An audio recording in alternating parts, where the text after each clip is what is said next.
avec le professeur qui était en charge de nous faire notre formation d'appoint sur le logiciel Civil 3D. Donc je te laisse te présenter un petit peu. Bonjour, je m'appelle Éric Lavoie. Je suis l'enseignant de Civil 3D et de topographie, donc l'arpentage. C'est moi qui ai été l'heureux élu pour accueillir avec Stéphanie votre petite gang avec qui j'ai passé un excellent moment. Merci beaucoup. Et en espérant que l'année prochaine, vous en envoyez des aussi bons étudiants, aussi écoutants, aussi gentils et agréables. Et ça va être un 10 sur 10. Bon, mais là, on est avec Stéphanie, notre professeure de mécanique des sols, et elle va nous présenter un peu sa matière. Je suis très heureuse d'avoir accueilli une belle gang de Toulouse cette année. Il y aura sûrement d'avoir d'autres dans le futur, mais je suis prof depuis 20 ans ici et je suis passée par le même chemin que les autres, c'est-à-dire que je suis venue de l'international aussi, puisque je suis née pas si loin que chez moi. Je donne des cours de mécasol, je donne des cours d'inspection de barrage, des fois un cours de projet, toutes sortes de choses, cours de matériaux. Donc c'est toujours le fun de recevoir du monde, une session, deux sessions. Vous êtes les bienvenus parce que c'est là que c'est le plus beau. Allez, on passe à la suite. Alors, au cégep, on fait beaucoup de théorie, mais on fait aussi de la pratique. Oh, attendez, je crois qu'il y a un cours juste à côté. Sacha, j'ai pas compris, tu peux me réexpliquer s'il te plaît? Sans le théorème des Verdier, appelé aussi loi de Candalo. Ah, vous êtes là? Je vais vous présenter le labo. Donc ici, on a la salle théorique. Donc on a tous les cours avant d'aller à la partie expérimentale pour nous expliquer comment vont être les essais. Donc ici, on se retrouve en partie expérimentale avec tous les appareils de mesure derrière et des essais comme les essais en compression ou des odomètres qui sont présents au cégep. Viens avec moi, on va voir la suite du labo. La suite du... Ici, on est dans la partie secondaire du laboratoire. Donc c'est la salle où tous les échantillons vont être stockés et préparés pour nos TP. Donc voilà, on retrouve tout ce qui va être les granulats classés par leur diamètre, tout ce qui va être thermique dans le fond aussi on voit. Et ici, on a la chambre froide où tous les argiles vont être stockés et mis à une bonne température, tout préparé pour nos TP. Allez, on se retrouve au bunker. Donc là, on est dans le bunker. C'est une des salles où on a passé le plus de temps de notre semestre. Et pourquoi on l'appelle le bunker? Parce que, comme vous pouvez le voir, il n'y a pas beaucoup de fenêtres dans cette salle-là. Elle est ouverte tous les jours jusqu'à 22 h. Mais il n'y en a pas qu'une dans le cégep, il y en a deux des bunkers. Suivez-moi.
Donc là on se trouve devant la coopérative étudiante, aussi appelée la coop.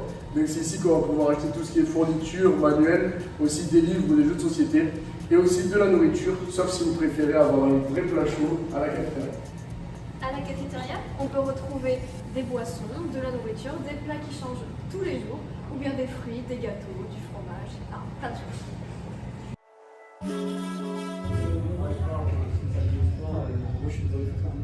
Kylian, qu'est-ce que tu fais là? Ici, c'est le CAP, c'est le centre d'activité physique. C'est ici qu'on peut se retrouver pour faire tout type de sport après les cours, entre amis, et aussi faire des découvertes avec des Québécois. Donc venez, suivez-moi. Ici, on a tous les terrains, donc avec des terrains de badminton, de basket, on a aussi du volleyball. On a une salle de sport au sous-sol et on a même une piscine qui est accessible aux étudiants pour des tarifs très réduits.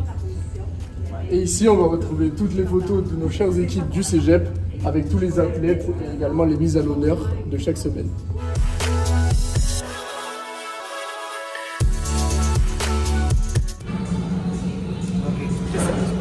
fait penser après les cours.